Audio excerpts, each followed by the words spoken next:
आधुनिक दुनिया रे नूतन ज्ञान कौशलर मेसिन और जंत्रपाति आविष्कार परे विलुप्त हेबाकू बसिलाणी अत्यावश्यक लोकप्रिय कृषि उपकरण ढिंकी। आज आउ गाँ गंडारे शुणिबाकू मिलुनी ढिंकीर घाक घक शब्द।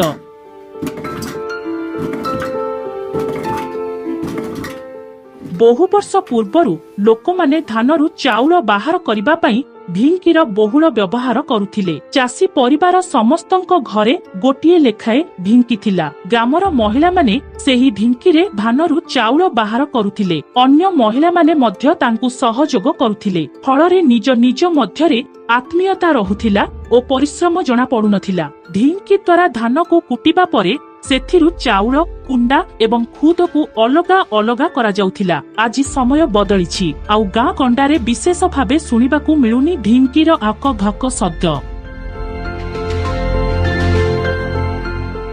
आधुनिक जुगरे धान कुटिबा पई विभिन्न जंत्रपाति बाहरिबा द्वारा वर्तमान ढिंकीर चाहिदा कमी जाइछि। एही अत्यावश्यक पुरातन कृषि उपकरण आधुनिक दुनिया चाकचक्ୟରେ विलुप्त हेबाकू बसिछि। आग काଳରେ अधिकांश लोकंक घरे ढिंकी रहुथिला। ढिंकी नथिबा लोके पड़ोसी घर को जाई ढिंकी व्यवहार करुथिले। लोके धान मळ करिबा परे घर को बोही आनी बेंगला करी धान बाहर करिबा परे ताहाकू सुखाई ढिंकी रे कुटी चाउल बाहर करुथिले।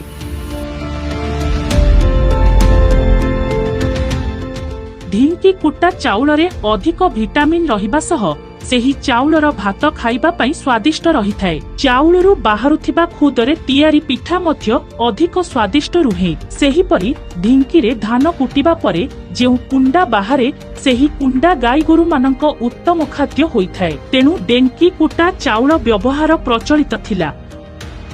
आज सेही सबु काम मेसिन द्वारा संपादित हेउछि। अल्प समय और अल्प परिश्रम जोगु समस्ते मेसिन उपरे निर्भर करुछंती। फଳରେ ढिंकीर प्रचलन आज विलुप्त प्राय। एहा केवल आज अतीतर एक स्मृति होई रहि जाइछि।